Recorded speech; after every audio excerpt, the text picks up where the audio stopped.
Tradisi tingkepan atau mitoni adalah upacara adat Jawa dalam rangka 7 bulanan atau upacara 7 bulan usia kehamilan. Tingkepan adalah upacara terakhir sebelum kelahiran yang hakikatnya mengharapkan kebaikan, keselamatan dalam kelahirannya. Konon, upacara ini sudah dikenal sejak masa kejayaan Kerajaan Kediri, yaitu saat diperintah oleh Prabu Jayabaya.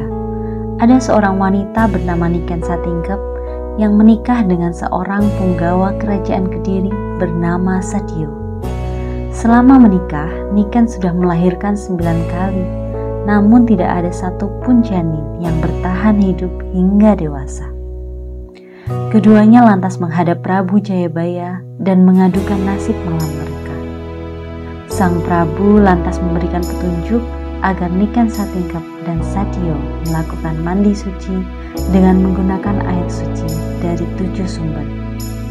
Sejak saat itu, apa yang dilakukan Niken Satingkep menjadi tradisi yang dilakukan wanita saat mengandung.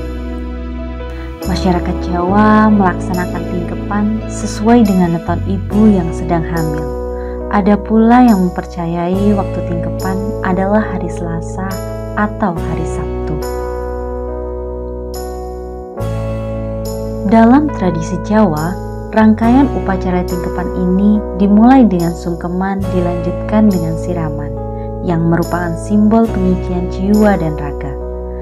Air yang digunakan untuk siraman berasal dari 7 sumber mata air, dicampur dengan bunga 7 rupa.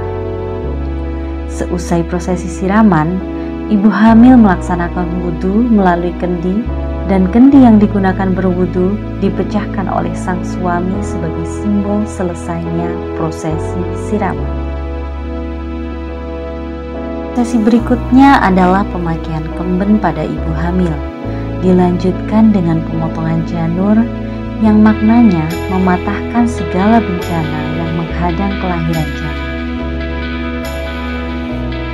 Upacara selanjutnya adalah memasukkan telur ayam kampung ke dalam kain sarung calon ibu, hingga telur itu jatuh dan pecah, sebagai tanda agar persalinan lancar, tidak ada halangan apapun.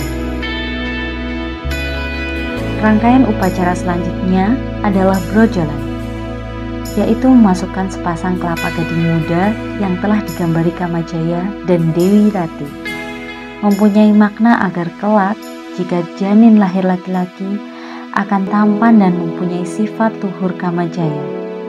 Jika janin lahir perempuan akan secantik dan mempunyai sifat-sifat seluhur Dewi Rati.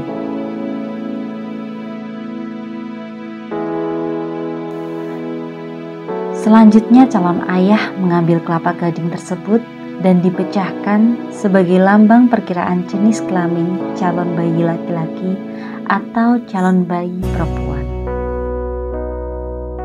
Prosesi upacara selanjutnya, calon ibu akan mengganti busana dengan kain sebanyak 7 motif yang berbeda-beda.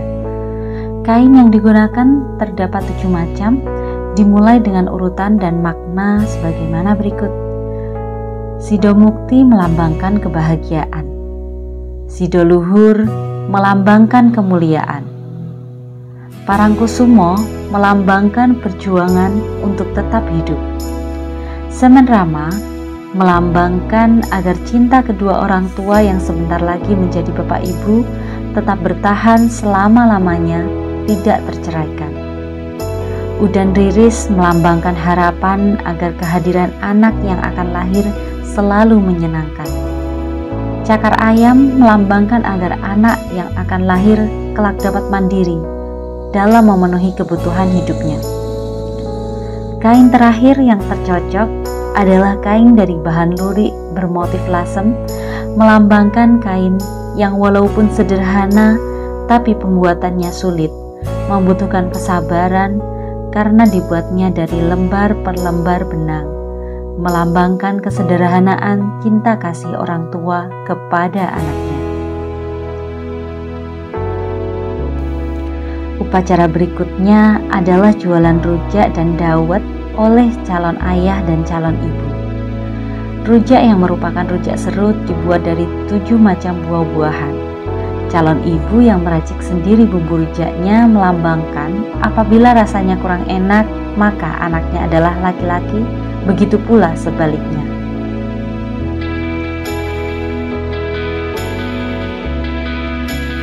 Serangkaian upacara ini diakhiri dengan upacara potong tumpeng.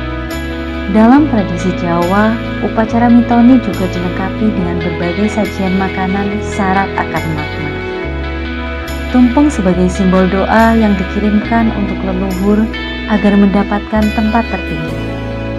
Jenang abang dan jenang putih melambangkan benih pria dan wanita yang bersatu dalam wujud janin yang akan lahir.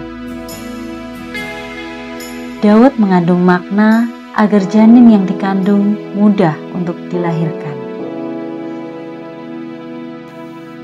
Dalam Islam, tradisi mitoni dilengkapi dengan pembacaan surat Luqman, surat Yusuf, surat Maryam, serta doa-doa yang bertujuan agar janin yang dikandung dilindungi oleh Allah hingga lahir dan kelak menjadi anak yang sholih atau sholihah. Acara selamatan yang membudaya ini dianjurkan oleh ulama dengan berdasarkan pada firman Allah yang terdapat dalam surat Al-A'raf ayat 189 yang artinya, Dialah zat yang telah menciptakan kalian dari diri yang satu dan darinya Dia ciptakan istri agar ia merasa senang kepadanya. Maka ketika ia telah mencampurinya, sang istri mengandung dengan kandungan yang ringan, dan teruslah ia dengan kandungan ringan itu. Lalu ketika ia merasa berat kandungannya, keduanya berdoa kepada Allah Tuhannya, apabila Engkau beri kami anak yang saleh, maka pastilah kami termasuk orang-orang yang bersyukur. Sahabat Fatayat, juga seluruh bangsa Indonesia, sebenarnya ini adalah kearifan yang dibangun oleh para ulama negeri ini dan dipersembahkan kepada bangsa Indonesia. Betapa para ulama piawai meramu sebuah ajaran agama Islam bahwa doa dan ikhtiar tidak boleh dipisahkan dalam hal apapun, dalam bentuk apapun, menjadi sebuah tradisi dari bangsa Indonesia. Maka tidak salah dan tidak berlebihan kiranya bahwa Nahdlatul Ulama tetap berpegang teguh pada kaidah al-muhafadzatu 'alal qadimi sholih wal akhdhu bil jadidil aslah. Untuk ini, dengan bangga, pimpinan cabang Fatayat Nahdlatul Ulama Kabupaten Blitar mempersembahkan sebuah buku yang berjudul Kumpulan Doa-Doa Ibu.